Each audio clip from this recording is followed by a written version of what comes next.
Hello my beautiful वंशन family, welcome back to my dream world. Please दोस्तों subscribe करो यार, सब्सक्राइब क्यों कर नहीं रहे हो? मेरे सब्सक्राइब ही नहीं बढ़ रहे हैं। आपकी मुझे मोटिवेशन की बहुत बहुत ज़रूरत है। प्लीज़ सब्सक्राइब करें और लाइक करें। जो हमने कहानी स्टार्ट की है, मैंने उसका नाम चेंज किया है, the unexpected love story between vampire and mermaid. So आपको ये स्टोरी कैसी लग रही है मुझे कमेंट्स करके ज़रूर आगे की उस कहानी को स्टार्ट करते हैं। विंग ने वांगजी से पूछा था कि उसका डिसीजन क्या है, क्या वो यही रहने वाला है या कहीं जाने वाला है। वांगजी कहता है वो यही रहेगा। विंग भी उसके साथ कहता है कि मैं भी तुम्हारे साथ ही यहाँ रहना चाहता हूँ। वांगजी मना करना चाहता था लेकिन विंग नहीं मानता और वांगजी के साथ वही रुक जाता है। इधर दूसरी जगह एक अनजान जगह पर, जहाँ एक इंसान जिसकी आंखों पर के ऊपर पट्टी बंधी हुई थी, अपनी साधना से उठते हुए कहता है, दो अमर आत्माओं का मिलन होगा, प्यार से प्यार मिलेगा जो अमर होगा, प्यार के पेड़ पर फल आएगा जिसकी मिठास दुनिया में शांति का निर्माण होगा। अब मुझे यहाँ से जाना होगा वरना पता नहीं क्या बुरा हो जाए उन्हें पता लगने से पहले, और वो वहाँ से गायब हो जाता है। दूसरी ओर बेहद ही घने अंधेरे में एक इंसान राक्षसी साधना कर रहा था। दूसरी तरफ उसका बेटा जो मृत्यु के कगार पर था, क्योंकि उसे अपना प्यार नहीं मिला था।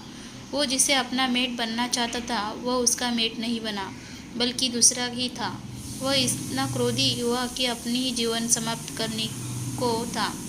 वो था आदमखोर मरमेड लैंड का बेटा वेंग चाओ, जिसे बचपन से ही विंग से प्यार था।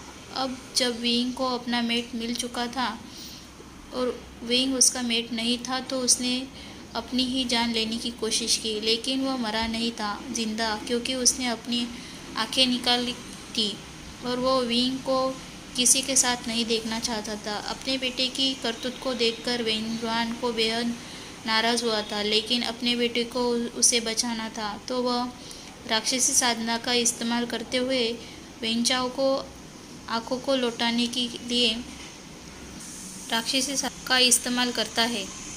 लेकिन इस प्रक्रिया में कुछ गलत हो जाता है और वेंग चाओ एक बेहद ही बड़ा राक्षस में तब्दील हो जाता है।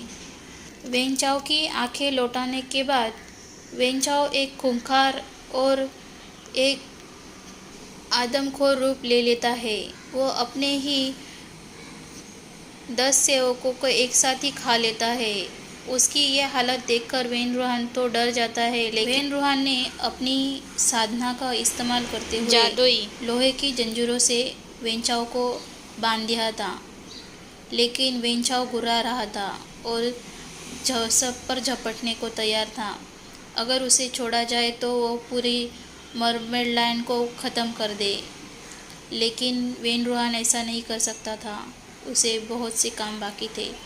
उसने अपने बेटे को वहाँ पे कैद करके रख दिया और अब उसे समझ नहीं आ रहा था कि क्या गलत था, लेकिन उसे उसका जवाब ढूंढना था।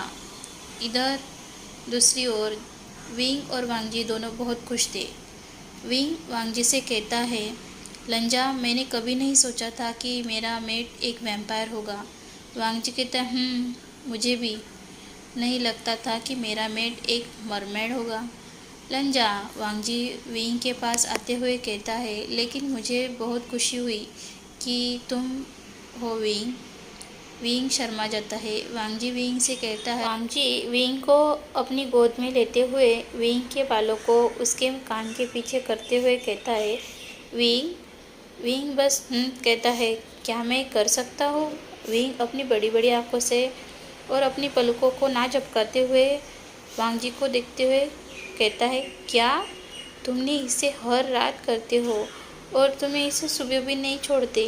तुम कहते हो कि तुम अभी भी करना चाहती हो, क्या तुम इंसान भी हो? वांगजी हंसता है और कहता है, मैंने कब कहा कि मैं इंसान हूँ? विंग कहता है, अच्छा तो तुमने नहीं कहा था कि तुम इंसान हो? वांगजी कहते हैं, वो बीती बातें हैं, और विंग के होठों को अपने होठों से जोड़ लेता है। विंग वांगजी से प्यार में था तो वांगजी को ना नहीं कर पाता। दोनों की ज़िंदगी बहुत ही प्यारे तरीके से चल रही थी। ऐसा ही 1 साल हो जाता है। दोनों हर दिन हर रात एक दूसरे को प्यार करना नहीं भूलते। एक दिन विंग को अपने किंगडम से बुलावा आता है। विंग किंगडम जाता है। वांगजी बहुत उदास था। उसे ऐसे लग रहा था जैसे कितने साल हो गए हो विंग से बिना। वांगजी का दिन जैसे तैसे जाता है। 2 दिन और जान के बाद विंग आता है, लेकिन वांगजी से कोई बात नहीं करता। रात को जब दोनों खाना खाते हैं तब विंग कहता है, वांगजी क्या अगर हमारा कोई बच्चे होगे तब भी तुम मुझसे उतना ही प्यार करोगे जितना तुम अभी करते हो? विंग, क्या तुमने किसी को प्रेग्नेंट किया है? तुम इस तरह की बातें क्यों कर रहे हो? विंग कहता है, लंजा, मैंने किसी को प्रेग्नेंट नहीं किया है और तुम मेरे बारे में इतना बुरी बातें कैसे कह सकते हो? वांगजी कहता है, ऐसा है तो तुम ऐसी बातें क्यों कर रहे हो? वांगजी विंग अब बहुत गुस्से में था और वांगजी को देखते हुए कहता है, वो तुम हो जिसने मुझे प्रेग्नेंट किया है। वांगजी के हाथों में जो था वो नीचे गिरते हुए वांगजी शौक से अपनी बड़ी बड़ी आंखों करते हुए विंग को देखने लगता है और कहता है, क्या कहा तुमने? तुम प्रेग्नेंट हो? ये कैसे हो सकता है? विंग, क्या तुमने नशा किया है या तुम पागल हो चुके हो? विंग कहता है, वांगजी, लंजा, मैं पागल नहीं हूँ और ये सच है कि मैं प्रेग्नेंट हूँ। और अपने रोती हुई शक्ल को करते हुए विंग जिसको देखता है। विंग की ऐसी हालत देखकर वांगजी ने विंग को अपने गोद में लेते हुए कहता है, लेकिन ये कैसे हो सकता है विंग?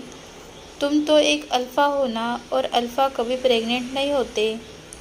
विंग कहता है, लेकिन मैं हूँ। वांगजी कहता है, ये कैसे हो सकता है विंग? क्या तुमने अपने आप को ठीक से चेक किया है? विंग कहता है, हाँ, हमारे किंगडम में जाने के बाद मैंने इसे फिजिशियन को दिखाया था। वो मेरी दोस्त थे और उसी ने मुझे बताया कि मैं प्रेग्नेंट हूँ। साथ में मैंने उसे ये भी पूछा कि मैं अल्फ़ा होने के बावजूद प्रेग्नेंट कैसे हो सकता हो। वो कहती थी कि मरमेड में, यानी कि मरमेड में से प्रिंस मरमेड जो मैं हूँ, उसके पास कुछ खास शक्तियाँ होती है। वो दूसरों को प्रेग्नेंट भी कर सकता है और खुद भी प्रेग्नेंट हो सकता है। अच्छा, कहानी के आने वाले पार्ट बहुत ही इंटरेस्टिंग रहेंगे, इसलिए मेरे प्यारे दोस्तों कहानी से जुड़े रहे। Thank you, bye.